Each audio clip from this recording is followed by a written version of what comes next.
Despite the oversized doors, it wasn't a throne room or an audience chamber, barely rating the word chamber at all.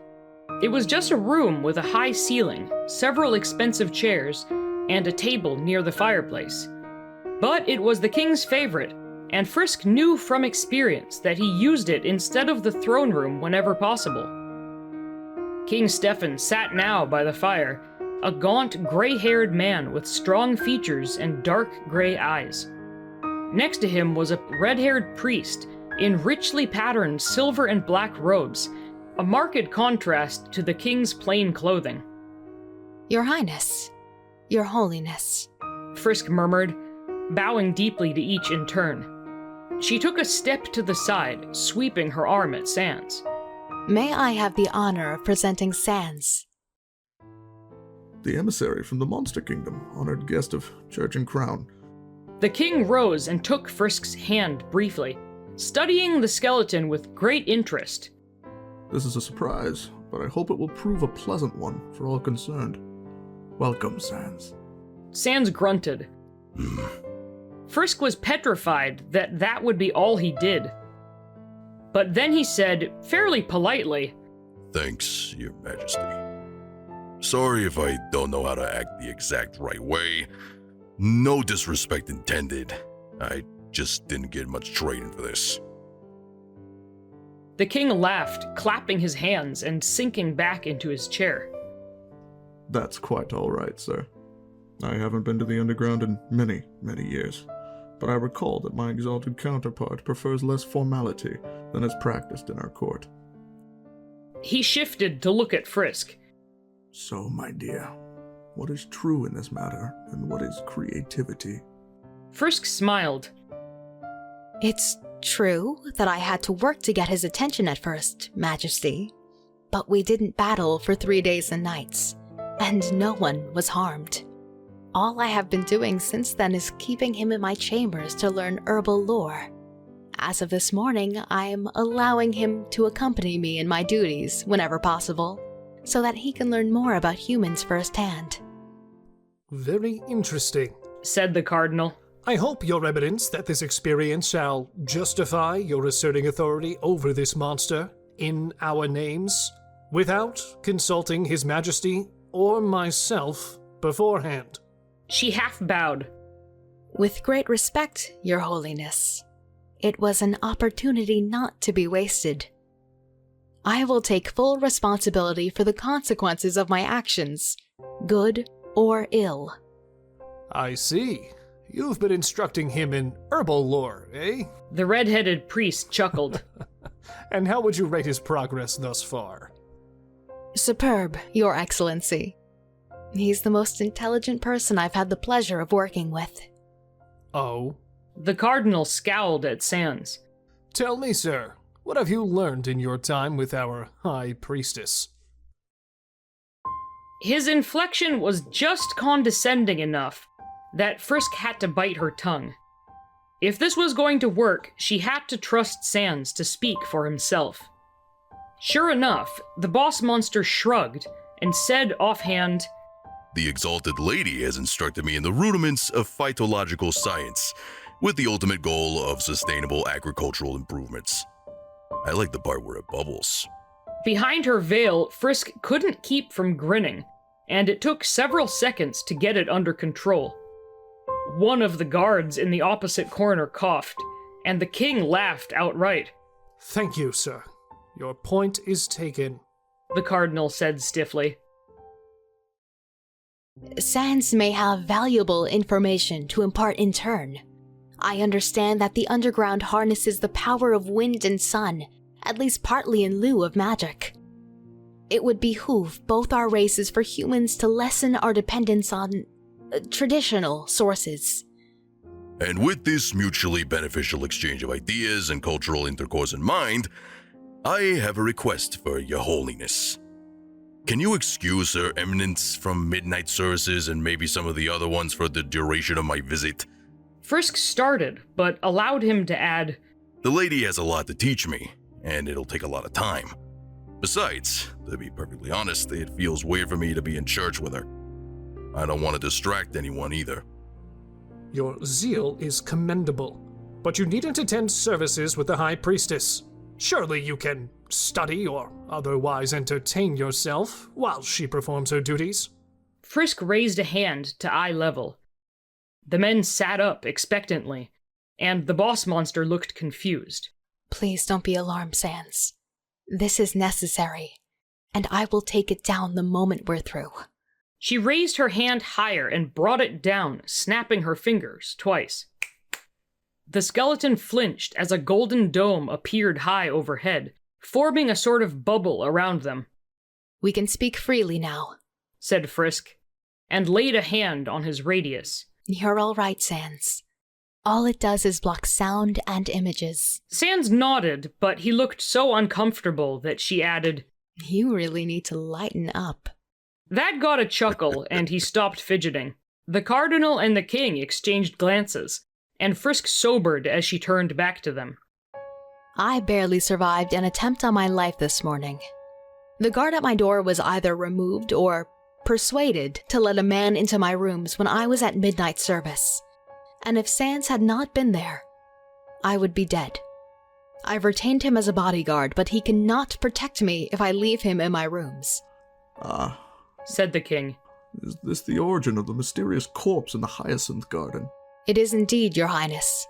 The man didn't leave an opportunity to ask who hired him, so I intend to act as though nothing happened. We'll see if anyone gets frustrated that I'm still alive and behaving normally. The Cardinal chuckled, and the king gave her a little salute. Very clever, my dear. But please, clarify something for us. How long will Sans be here exactly? I've said that it would be 6 weeks, but it will actually be 25 days more, Your Majesty. Understood. Thank you very much for your service, Sans. Sans shrugged. To be honest, Your Highness, she's my best option at this point. The king smiled thinly. Frisk glanced at the barrier, then said to the Cardinal, Your Holiness, how long would it take to acquire copies of the Church's ledgers regarding a very specific class of goods? The Cardinal looked at Sans, who didn't know why he was being looked at, and at the High Priestess, and her determined expression. I don't believe that's wise, Your... I beg you to excuse my directness, Your Holiness, but I will have that information, with or without your intercession. And I would much rather do so without raising any suspicions or prices. If you do, I may find I'll have enough work on my hands to consider retiring within the year. I understand that my friend from St. Bridget's has been studying for the examinations and making excellent progress. The king's eyes widened, and His Holiness raised his eyebrows. Matilda Owen? Yes, actually. She should be ready for the last stages by the spring equinox. He rested his head on one fist. Am I to understand, young lady, that you would seriously consider relinquishing your position in the near future? I think it's an excellent idea, Frisk. Next week is an uncomfortable anniversary. And the prince and I would be very unhappy to have you meet the same fate as your predecessor. As would I, Your Majesty. She replied, earning another little smile. I understand, High Priestess. You may expect the records in question to be forwarded to you shortly after the Feast of All Souls. Thank you, Your Holiness. She looked from one man to the other. Is that all for now, Majesty? Your Holiness? I believe so, said the Cardinal, and the king nodded. Thank you very much, Frisk said. She glanced up and clicked her tongue, letting the barrier vanish. To answer your request, Sans, Her Eminence will attend Matins every Sunday, and of course the Feast of All Souls. But otherwise, you may dedicate your time to the exchange of agricultural and magical knowledge. We ask only to be kept apprised of your progress, in which Dr. Seraph will also be interested.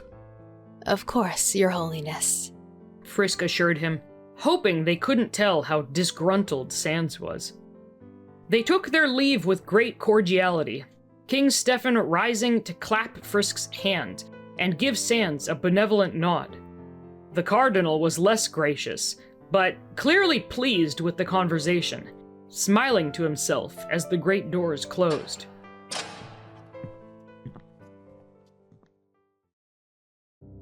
Frisk and Sans were most of the way back to her room before the skeleton said, What the crap? You were wonderful, Sans. Thank you so much. The priestess smiled at him, earning another scowl and mumble. To answer your questions out of order, the Cardinal has wanted me to step down for a while now. I pay too much attention to where church funds are going, and he likes for his minions to be able to steal freely. He doesn't seem to know that Matilda is just as scrupulous as I am, and better at math. Lovely. Any chance he's the one who hired the assassin? I thought of that, but it's very unlikely. He's been investigated for embezzlement and similar misdeeds already. And everyone knows he and I don't see eye to eye, so my death would make him look very bad. He could even be tried for it on a circumstantial basis. At the very least, he'd have the suspicion hanging over him for the rest of his career. It simply wouldn't be worth it. Gotcha. And this other chick is... Matilda? She was my best friend in the convent. I never had visitors on family days, so her parents would take me on picnics with them. We've stayed in touch, and her brother is also kind. She said quickly, catching herself too late. Matilda isn't as gifted as I am with magic, but she's an amazingly hard worker. And she's been practicing the entire time I've been here. Good for her. But I didn't think you could just quit being High Priestess and pass it off. You didn't mention that the other night. Because I can't just quit being a High Priestess and pass it off, she said in a fair imitation of his gravelly voice. I told you already, I'll either have to accept a similar position elsewhere, like Mother Superior at a large convent, or get married. I haven't decided which. Right. Now, what was all that about the church and the Wait, what? Frisk stopped to look at him, unsure if he was joking. It's not complicated, Sans. I can't stop being High Priestess until I either take on another role in the church or marry someone. I can't just say, I'm tired of this, so I'm going to buy my own private kingdom now and do whatever I want for the rest of my life. His eyes were blank and she couldn't tell what he was thinking. So she shrugged and started walking again. I know it doesn't sound fair, but the position of High Priestess comes with a large income. And if we were allowed to leave whenever we liked, that would encourage someone to stay long enough to become wealthy and then abandon the church. It's happened before. The boss monster seemed deep in thought, which made no sense to Frisk. So, what did you think of the king? Sans looked at her sideways, and after a moment he admitted, He's not nearly as crappy as I was expecting. Is he that nice all the time, or are you a special case? He can be very kind. I know him personally because I tutored his son for a few years. Prince Gaius has never been very healthy, and when I first came here as High Priestess, he was using his illness as an excuse to get out of everything. The king asked me to show him how I use sounds to focus my magic. So I spent every other evening in the royal suites until about 6 or 7 months ago. I don't visit very often anymore. The skeleton nodded. How old's he now? The kid. 12. That's it? Isn't the king kinda old to have a son that age? Or is that normal for humans? She didn't answer. As they ascended the staircases back to her rooms, Sans said, And you mean to tell me humans don't use solar or wind power or anything? You just take whatever magic you need from us? Not for long, she said, a touch of steel in her voice, and he left it at that. To their relief, a trolley loaded with breakfast dishes had been left in front of the double doors, the guards standing ready to push it inside for her. Thank you, Frisk said to him, making Sans go in before he could frighten the man any further. All this, she thought wearily, and it wasn't even 9 o'clock yet. Sans had been right. It was going to be a long day.